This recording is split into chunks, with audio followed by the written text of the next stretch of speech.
नमस्कार दोस्तों। छत्तीसगढ़ के पहले मुख्यमंत्री अजीत जोगी के पुत्र अमित जोगी को आजीवन कारावास हो गई है। आइए मैं इस वीडियो के माध्यम से और समाचार के माध्यम से आपको बताऊंगा कि पूरा मामला क्या है। वीडियो में अंत तक बने रहिएगा ताकि आपको पूरी सच्चाई पता चले। और इसमें थोड़े से अंश मैं झीरम घाटी कांड के भी जोड़ने जा रहा हूं, जो वृत्तांत से आपको पूरी जानकारी देता हूं। मैं पूरी बात ध्यान से सुनिएगा। अजीत जोगी के समय राम अवतार जग्गी हत्याकांड को राजनीतिक हत्या माना जाता है। छत्तीसगढ़ में इसके पहले कभी इस तरह की राजनीतिक हत्या का कोई दूसरा मामला सामने नहीं आया। इसके बाद सबसे बड़ी राजनीतिक हत्या झीरम घाटी कांड को ही माना जाता है, जिसने छत्तीसगढ़ में कांग्रेस की पूरी लीडरशिप का सफाया कर दिया था।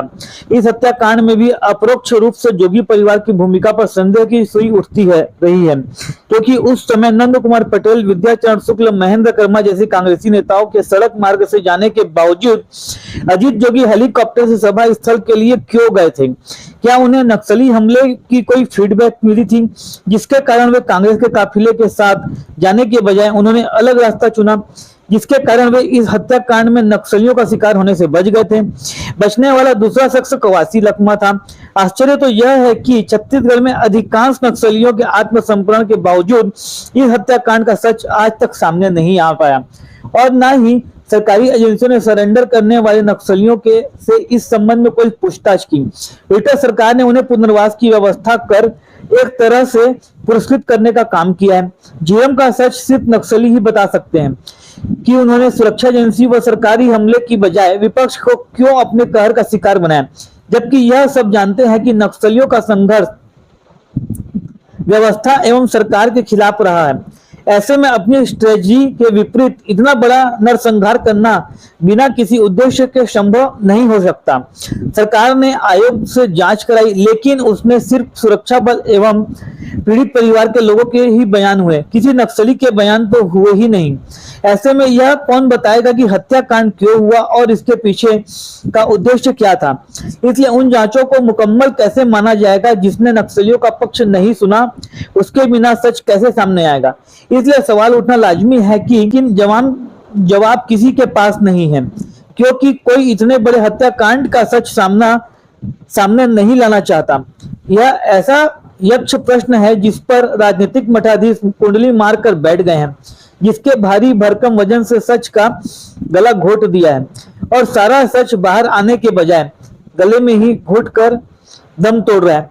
फिलहाल आपको मैं बताना चाहता हूं कि 23 साल बाद राम अवतार जग्गी हत्याकांड का फैसला सामने आया है। क्या 23 साल बाद मिला न्याय वास्तव में न्याय है? इसकी पूरी जानकारी मैं आपको बताऊंगा इस वीडियो के माध्यम से। इसमें सतीश जग्गी, जो राम अवतार जग्गी के पुत्र हैं, उनका पूरा ऑडियो रिकॉर्डिंग है, और छत्तीसगढ़ के पहले मुख्यमंत्री अजीत जोगी के पुत्र अमित जोगी का भी पूरा बयान है। तो वीडियो में अंत तक बने रहें, जिससे आपको पूरी घटनाक्रम की जानकारी हो जाएगी और एक बहुत बड़ा प्रश्न चिन्ह आपके सामने आता है।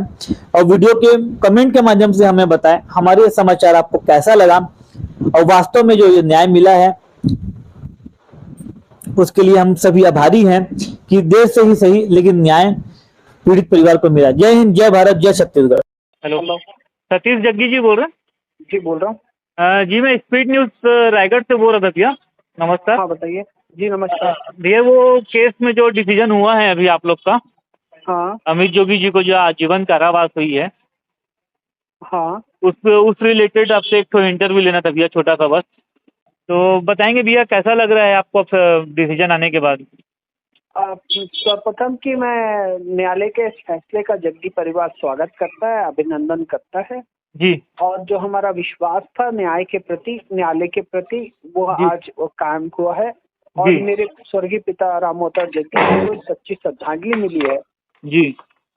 इस केस में मुख्य आरोपी अमित जोगी को जो 2007 में छोड़ा गया था, तब से हम यह न्याय लड़ाई लड़ रहे थे जी। और 23 साल बाद आज परिवार को न्याय मिला है, और जो हमारा न्यायालय के प्रति विश्वास था उसमें हम कामयाब हुए हैं भैया। लेकिन 23 साल लग गए आपको न्याय पाने में, तो कहीं ना कहीं ये न्याय क्या वास्तव में आपको न्याय मिला?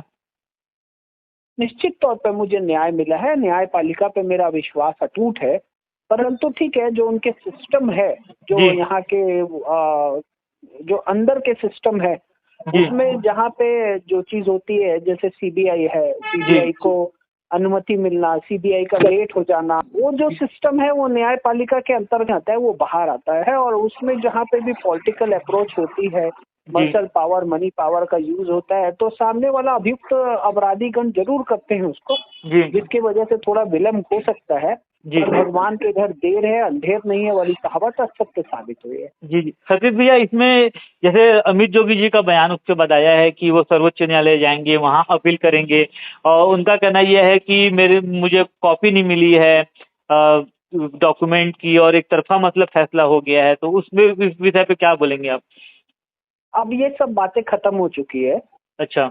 अब निर्णय आ चुका है, अमित जोगी अभियुक्त बन गया, 3 हफ्ते के अंदर उन्हें सिलेंडर करना है न्यायालय के आदेशानुसार। अब हाई कोर्ट, सुप्रीम कोर्ट जाना वो उनका अधिकार है। जी। जो भी असंतुष्ट होता है वो जरूर जाता है, और वो भी जाएंगे, उसमें मुझे कोई आपत्ति नहीं है। परंतु ठीक है, जो जग्गी परिवार की लड़ाई थी वो सुप्रीम कोर्ट में भी जारी रहेगी, और मुझे अटूट विश्वास है कि ये जो मुझे न्याय मिला है, ये न्याय बरकरार रहेगा। जी। नमस्कार। आज माननीय उच्च न्यायालय ने मेरे विरुद्ध सीबीआई की अपील को मात्र 40 मिनट में स्वीकार कर लिया। जिस व्यक्ति को ट्रायल कोर्ट ने पूर्णतः दोषमुक्त कर दिया था, उसे आज बिना एक शब्द सुने दोषी करार दिया है। यह अप्रत्याशित है। अदालत ने मुझे 3 हफ्ते के अंदर सरेंडर करने का समय दिया है। मुझको लगता है कि मेरे साथ गंभीर अन्याय हुआ है। मैं न्याय व्यवस्था पर पूरा विश्वास रखता हूं। मुझे पूरा भरोसा है कि सर्वोच्च न्यायालय, सुप्रीम कोर्ट से मुझे न्याय अवश्य मिलेगा। मैं पूर्ण शांति, आस्था और धैर्य के साथ आगे बढ़ रहा हूं। सत्य की जीत अवश्य होगी। आप सभी मेरे लिए प्रार्थना जरूर करें। जय छत्तीसगढ़।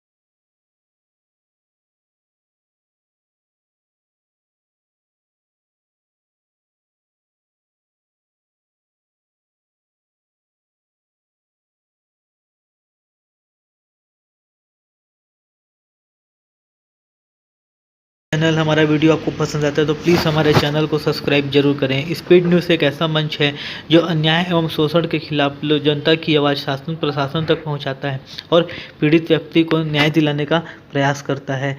इसी के लिए हमारे चैनल को प्लीज़ दोस्तों सब्सक्राइब जरूर करें, प्लीज़।